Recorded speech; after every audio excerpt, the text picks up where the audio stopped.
Silksong's boss fights have all been lovingly crafted over a 7-year span, with Team Cherry managing to blend difficult fights with Hornet's insanely fun and varied combat abilities, which has led to this video series being very hard to script.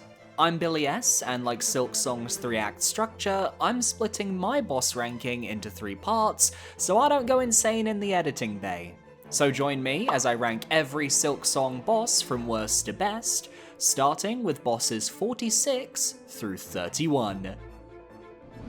This list is based off of my first playthrough of Silksong, and thus I might get a few facts wrong here or there, as I'm only going off my experiences. But at number 46, we have the Summoned Savior, that can only be fought in Act 3 of a Steel Soul Run.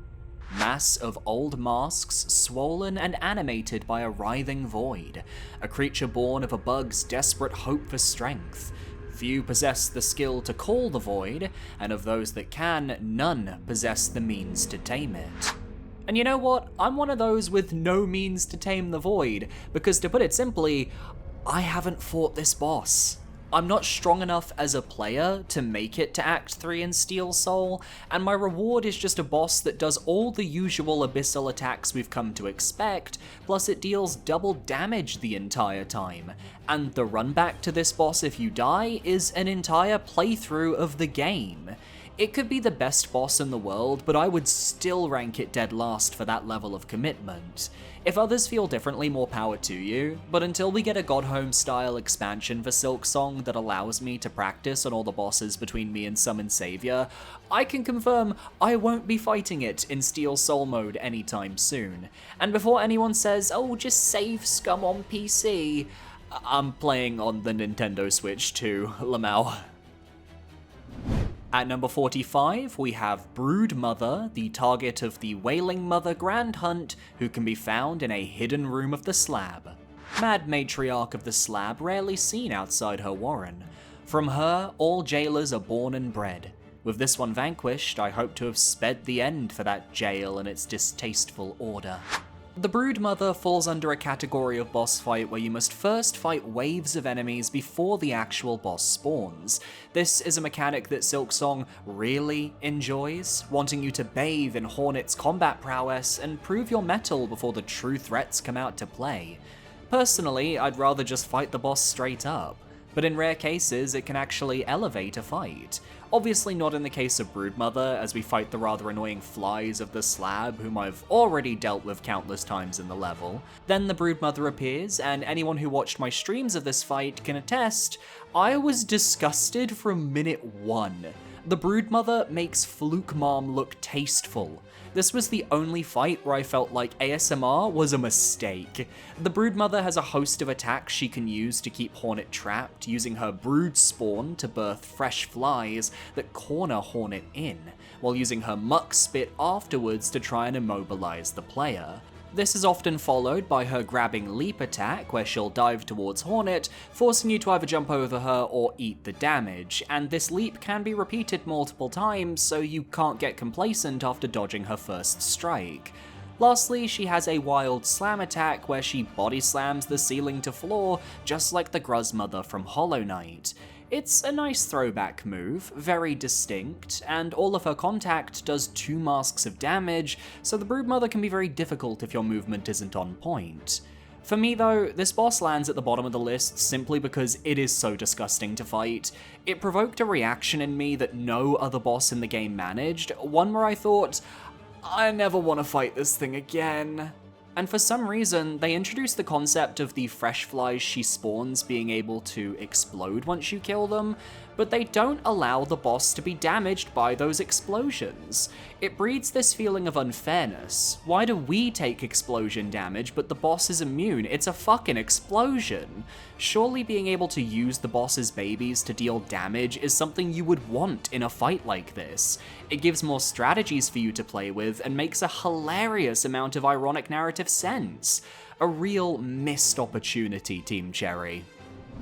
At number 44, we have Plasmified Zango, found in a secret room of the Wormways during Act 3, his corpse having been infected by the plasmium in his blood. Husk of an alchemist's assistant granted false life by plasmium. He carelessly seeded these caves with that cursed substance. His final fate seems fair reward for those efforts, yet I feel some sympathy. It is an alluring power. Zango is a very simple fight. He'll walk around regenerating health due to the plasmium in his blood, so you have to have a high enough DPS to burst him down before he can regain that HP. Now, I came here to face him late in Act 3, I had my nail at its second strongest upgrade, and was able to deal with him fine. You just have to stay very close to Zango at all times, and his Plasmium Torrent attack won't hit you.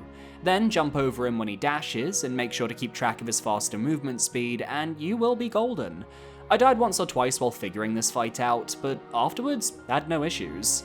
Or you can do the alternate strategy, which is during the advanced alchemy wish you also get in Act 3 from Xylotl, you can bring the needle file to Zango and use it to extract his plasmified blood. 4 successful extractions will bring the boss down, a much easier, albeit harder strategy to know about without looking it up first. I do like that some of the bosses in Silksong have alternate ways to fight them or strategies to win, but Zango is such a nothing encounter, more of a resource farm than an actual boss, so he lands this low on the list regardless. At number 43, we have the Moss Mother, the first boss of the game, found in the Moss Grotto's ruined chapel. Adult Mossmere with fully developed stinger and hardened hide. There's not much to say about the first Moss Mother encounter, except she's reheating the Vengefly King's nachos, but looks far cooler in design. She'll swoop down across the arena, attempting to sting Hornet to death, or she'll headbutt the ceiling of the arena instead. This can either cause moss scrubs to fall down, which you'll need to kill while dealing with the Mother, or more dangerously, 3 large boulders can drop from the ceiling which you also have to dodge. This is a fight that wants you to get used to Hornet's diagonal pogo with the Hunter crest, and as such, it's not that difficult. You have a bench a few seconds away, the boss only does 1 mask of damage per hit, and for a first boss, and the equivalent of the Gruzmother fight in Hollow Knight, she's actually got hands. Well designed. I respect it. At number 42, we have the Savage Beastfly fought in the Chapel of the Beast. Angered adult beastfly with a weighty body and a thickened hard-shell mask. This first encounter with the Savage Beastfly is honestly pretty forgettable, which isn't helped by the fact that the beast crest you obtain for winning the fight is also the least enjoyable crest in the game for me to use. I might skip this fight in most future playthroughs. The actual mechanics aren't terrible though. The Beastfly will try to sweep across the arena, charging at Hornet horizontally. Just lead the fly's shots, do a pogo, and be wary of the Beastfly choosing to charge multiple times. His other main ability is a slam, where he'll simply slam downwards onto the arena where Hornet was previously standing, and you have to move out of the way. Midway through the fight, the Beastfly will summon cages from the ceiling, which spawn other enemies you have to avoid while fighting, making this battle similar to the Collector from Hollow Knight. But ultimately you will come out on top. Unless you left this fight for Act 3, in which case the Savage Beastfly will be corrupted by the Void and has the ability to use abyssal attacks. This is your PSA to kill all the regular enemy-style bosses before you trigger Act 3. You will thank me later. At number 41, we have the first encounter with the Skull Tyrant in the Marrow, as part of the terrible Tyrant wish you can pick up from Bonebottom. Rare, enormous Skull Scuttler, the Marrow's largest predator and the most feared for its ferocious temperament. Of the basic enemies who were upgraded to Hunt status, I think the Skull Tyrant is pretty interesting, and throws a small spanner in the works with the giant skull atop his head. This is because the only way to damage the boss is to hit him from the side, as the skull is so vast it acts as a protective helmet, and the Skull Tyrant's main ability is to charge at Hornet head-on, so you're constantly balancing risk versus reward as you leap over the Skull Tyrant's attacks, while also trying to get those hits in at the same time. It can also leap at Hornet, which causes rocks to fall from the ceiling, and it can perform a tantrum, which causes more rocks to fall from the ceiling in random locations. Your biggest danger is just avoiding the boulders, because dodging the charges of the Skull Tyrant isn't that difficult. Again, if you don't fight this boss until Act 3, the Skull Tyrant will be corrupted by Void, which doubles its HP, and makes the fight even more difficult, but you can simply hop away from the arena to heal if need be. The entire room is open, and you don't get locked in, so retreat is a valid option, which I like. It's rare that Team Cherry decides to be merciful, after all. At number 40, we have the Moss Mother duo fought on the western side of Weavenest Atla. Motherhood is an instinct that can push creatures beyond what seems their normal limits. It turns even weaker beasts like these into formidable foes. A surprise gank that you need to beat to obtain the Weave Light tool, this is the Moss Mother fight but with two of them using their movesets at the same time to try and overwhelm you. There are no new abilities, with their biggest change being that 4 stalactites will fall from the ceiling instead of 3 when they use Headbutt, but that extra challenge made them more memorable. Even more so if you choose to fight them in Act 3, where both Moss Mothers are infected with the Void. In that case, I can see this being an incredibly frustrating fight, as trying to battle just one voided enemy is already a lot to ask in Silksong.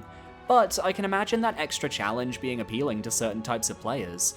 I died to this fight once because I got a little cocky thinking, it's just an early game boss, I'll be fine. But ultimately they weren't too hard to fight in the long run.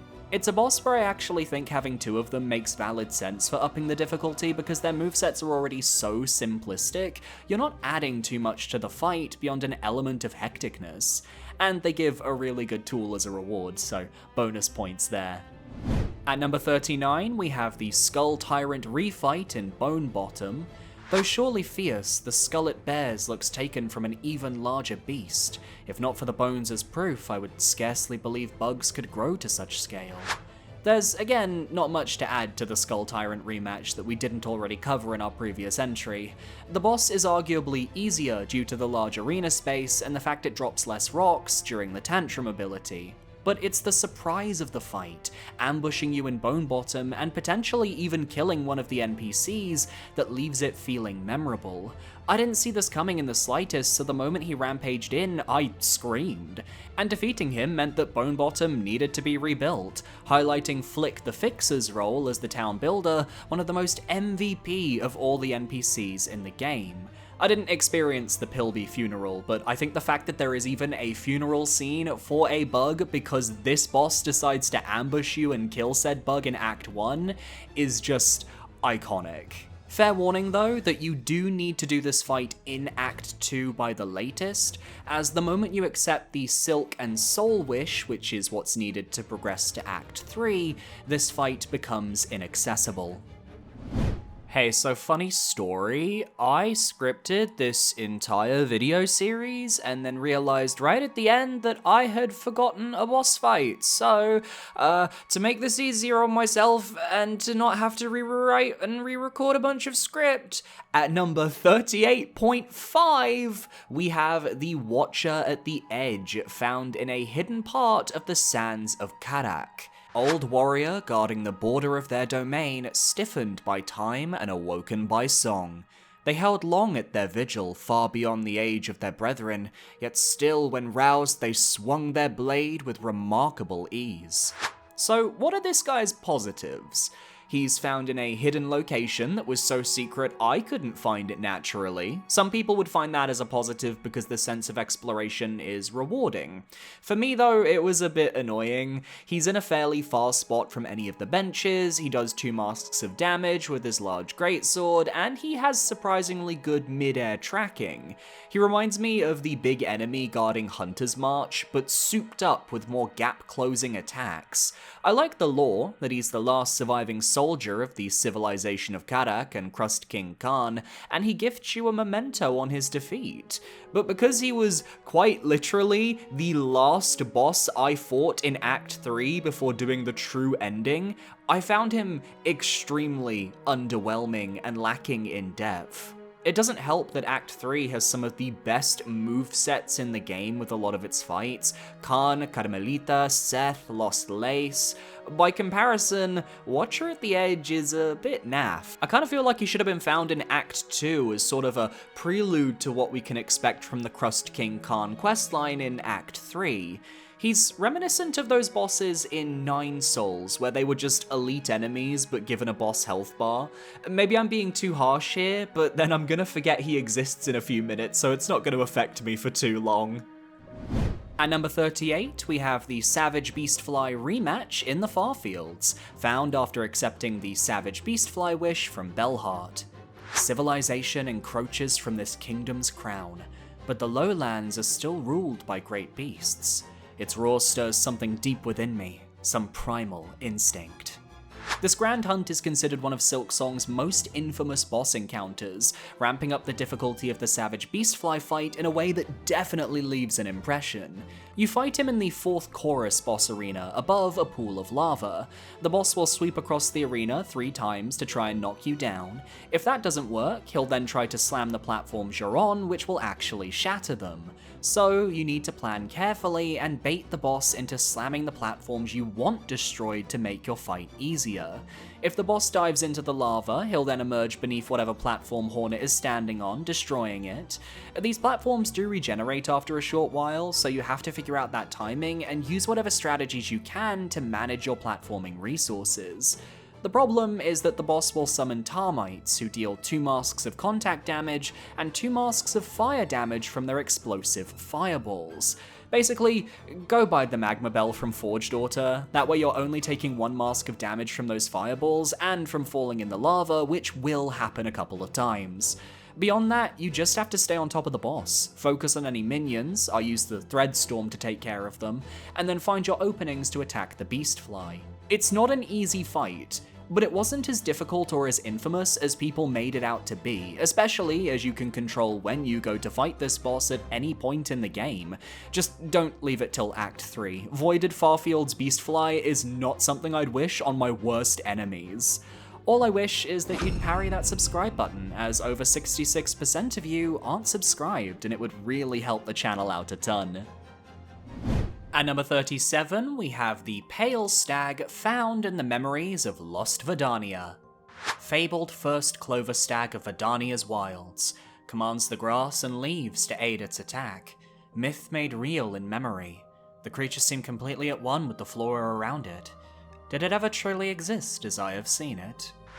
I really love Hornet's journal entry describing this boss, because when we fight the Pale Stag, it warps around the arena in a way that feels mystical and elusive, completely different to anything else fought in Farloom, and considering this is part of a memory, it's easy to assume that this is how the Green Prince remembers the majesty of the creature he and his partner hunted. The Pale Stag's only form of attack is to conjure leaf vortexes, which will blow horizontally across the arena, sometimes with a slight diagonal, but not enough to worry about. You have a ton of movement options by the time you reach Act 3, so you shouldn't be getting hit by a majority of the leaves here. The challenge is that the Pale Stag will continuously warp away from you, forcing you to do minor damage before he dips and you try again and again and again. Cogflies are the MVP of Silksong, one of the best tools in the game, and can hunt the Pale Stag while you watch on from afar. But to be fair, the Cogflies are basically a get-out-of-jail-free card for any boss fight in this game, not just the Pale Stag. It's also worth noting this is a completely optional fight. If you complete and collect the memory orbs from every other part of Lost Verdania, you can fight the Clover Dancers early, ignoring the Pale Stag entirely. It's a really cool fight from a visual perspective, and I love the way it ties into the Green Prince's lore, but it is a bit of a one-trick stag. At number 36, we have the Crawfather, found in the courtroom below Greymoor's Craw Lake, who summons you to court to defend yourself in trial by combat. Lord and Justice of Farloom's Craws, delivers death to condemned bugs with his steel-plated beak. Did he recognize my part played in this land's void-strung state? If so, perhaps his judgment was not unfair. To these bugs I have brought much destruction. I really like that detail in the Hunter's Journal, implying that the Craws have summoned you because of what you did to cause the situation in Act 3. Of all the tribes you meet in Silksong, the Craws are the most interesting to me, as they feel like they're separate from Farloom's haunting. And this is a rare case where I feel their boss fight is elevated by the various enemies that are thrown at you prior to Crawfather himself. You are on trial. This species blames you for the disaster befalling the land, and they're also a rowdy bunch in it. Of course you'd fight them all. Crawfather himself isn't actually that tough. He relies on summoning more jurors to fight alongside him, and while he does double damage, as is the late game standard, most of his attacks are very easy to avoid.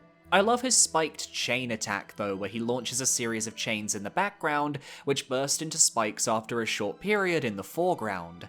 All you have to do is not stand by the chains, but the animation and the energy of the attack is really cool, especially coming from a judge. It's like he's trying to imprison you for your crimes. That being said, he is melted quickly with tax because he spends more time on the ground than in the air, and you can easily dash away from his triple pecs. It's his minions who are the real danger, as if you let them build up their numbers, they'll overwhelm you. Threadstorm, my baby, clear me a path. Crawlfather doesn't land very high in my list because despite the really cool narrative significance of the fight, this is a great moment in-game, I kind of think the Crawlfather is a bit underwhelming with his overall moveset. I would have loved to see him lean into those chains a lot more, using them to coat the screen and find ways to bind the player instead of solely relying on his minions for damage. At number 35, we have disgraced Chef Lagoli, found in the heart of Sinner's Road, who guards the pickled muck maggot needed for the great taste of Farloom Wish. Once exalted chef exiled from the Citadel for repeated culinary crimes. Returned to their home caves, this chef continued to devise delicacies too repulsive for any bugs still sane. For some reason, I didn't see this fight coming. I thought I was going to meet a few NPCs, not enter the kitchen of death, nor could I have seen Lagoli and their terrifyingly large buttocks in the way. This is one of those battles that I suspect players will forget about if they were asked to name every Silksong boss, as it's a footnote of a larger questline and isn't that tough. He has a slam attack where he'll slam into the ground, a ladle slap where he'll try to smack Hornet, and a leaping butt slam that covers a wide distance and can shock players with how well toned those glutes are. The danger of this fight though comes from how many of his attacks have muck maggot globs follow them up, which if they hit Hornet will cause her to become infected. The only way to heal the infection is to bind, using up what could have been one of your heals to remove the pests. The Wreath of Purity tool found in the Putrefied Ducts can protect you from up to 3 muck maggot globs, where you'll take damage but won't be infected, but it's better to just learn how to dodge them yourself, it's not a difficult moveset. The chef also has a muck maggot dive later in the fight, where they'll dive under the floor, then burst out somewhere in the arena, launching muck maggot lumps both when they dive down and when they emerge. How well you manage dodging these projectiles versus doing damage to the chef determines if you win this fight or not. It was a one and done deal for me, but like many of Silksong's fights, if you go in during Act 3, you will get a tougher battle in response. I like the surprise of this fight, and the visual comedy is fun, but Lagoli doesn't really do much for me, if I'm being brutally honest. At number 34, we have the Father of the Flame, found in the secret Wisp Thicket area above Greymoor. Totem and god, built and worshipped by the burning bugs. The remains of an aged bug were housed at the pyre's heart. The structure suggested they wished for immolation. If so, I have seen their wish granted. A gimmick boss found within a niche area that most players won't find, the Father of the Flame has 2 very distinct phases. The first has you destroying 4 wisp lanterns, which are attached to the various arms of the structure. As you battle, they'll spawn small wisps, which will attempt to home in on Hornet and deal damage. Due to the fire damage, the Magma Bell comes in handy, negating some of the damage and allowing you to focus on platforming and pogoing to hurt the boss. Destroying all 4 cages will then activate Phase 2. Here you have to hit the central cage while it spews fireballs in all directions. It'll take breaks to summon wisps, which allows you time to get those hits in, but overall, as long as your movement is good and you've got spatial awareness, this boss will go down in no time. Well, unless you get caught in the dying throes of the creature, as it explodes at the very end and can deal explosive damage to anyone caught in the blast. I do think that's an incredibly funny way to die though. One extra perk of beating this boss is that all the burning bugs found in the Wisp Thicket will self-immolate, immediately filling in your journal and giving you an easier time going back through the area. It's more of a puzzle boss than the rest of the fights in the game, and thus stood out to me in a positive manner. Not enough to rise too high in my rankings, but enough to definitely earn my respect. It's not a case of being a bad fight, it's a good fight that doesn't have enough to it to rise any higher. At number 33, we have the Unraveled, the boss of the horrifying White Ward. Tormented will of countless husks made manifest in a pit of silk dregs. the soul of so many bugs obsessed with silk, consumed by it. Their pain shall forever remain in that pit. Even I do not possess strength enough to cleanse it. Whiteward is a haunted lab where the people of the Citadel did horrific experiments with the silk that infected their shells. So it's only fitting that the boss of the zone is an amalgamation of souls and silk, binded together beneath a conductor's shell, likely that of Mazzello, mentioned in a psalm cylinder found nearby. The Unraveled starts off with you fighting a few regular enemies before the beefy boy emerges himself. And to an extent, I really like the way this fight escalates with its danger. You start by dodging the boss's charge attacks and spit silks. Then, as the fight progresses, the boss begins to summon scalpels that float in the air and attempt to slice you Grandmother Silk style. The fight only escalates further, with more scalpels and projectiles being featured, as well as the boss's erratic movement patterns where it'll try to burrow up from beneath you to deal contact damage.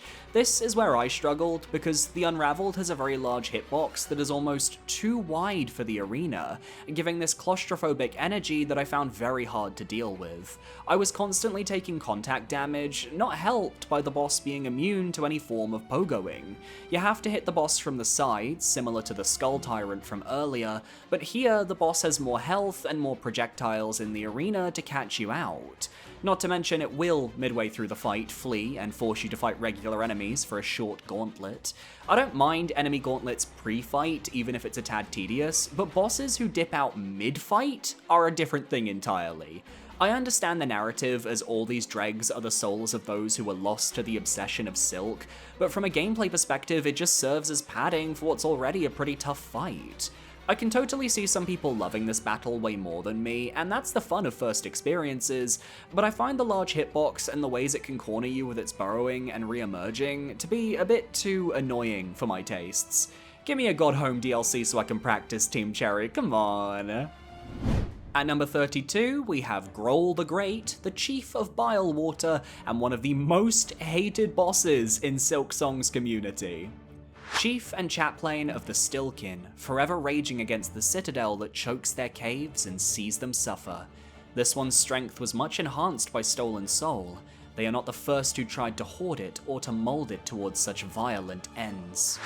Grohl committed the same foolishness as Hollow Knight's Soul Master, siphoning soul from a snail shaman and thus gaining the ability to use Vengeful Spirit during his boss fight, which is a nice callback, I definitely saw the connection. But Grohl has also committed his own sin, the sin of having the worst run back in the game, as well as a pre-fight enemy gauntlet that is mandatory on every single attempt. And I can tell this was on purpose. Team Cherry wanted to test players with Bilewater, pushing the boundaries of what they could get away with. If it wasn't for that hidden bench midway through the runback, I think Grohl would be in contention for one of the worst runbacks in video games. But I also can't deny that getting better at the platforming aspect to reach him is very satisfying. Perhaps I'm built a little weirdly, but I never got that annoyed at Grohl. Well, my first two attempts maybe, because I died immediately, but the moment I took the opportunity to properly look into his moveset, I found Grohl to actually be quite fair. Even if I did use the cogflies, I regret nothing. His inhale is as simple as running backwards to avoid it. His acid globs can be led, as can his Vengeful Spirit casts, and aside from that, you just have to be wary of him diving into the water and activating either the Spike Ball trap or the Stillkin who emerge for one attack before diving back down. Then it's just repeating the mechanics till Grohl is dead, and even then, his health pool doesn't feel as vast as it could have been. I got one major stun on him during my successful fight, though I was a tad salty that stunning him meant he falls into the poison and you couldn't get any extra hits. The real challenge is the enemy gauntlet pre-Grohl, which can easily work through your resources if you're not careful, and it's that enemy gauntlet plus the boss run back that land him this low on the list, because without those, I actually think Grohl is kind of fun, and I like the way he uses the arena's traps and his minions to attack without them becoming a full part of the fight.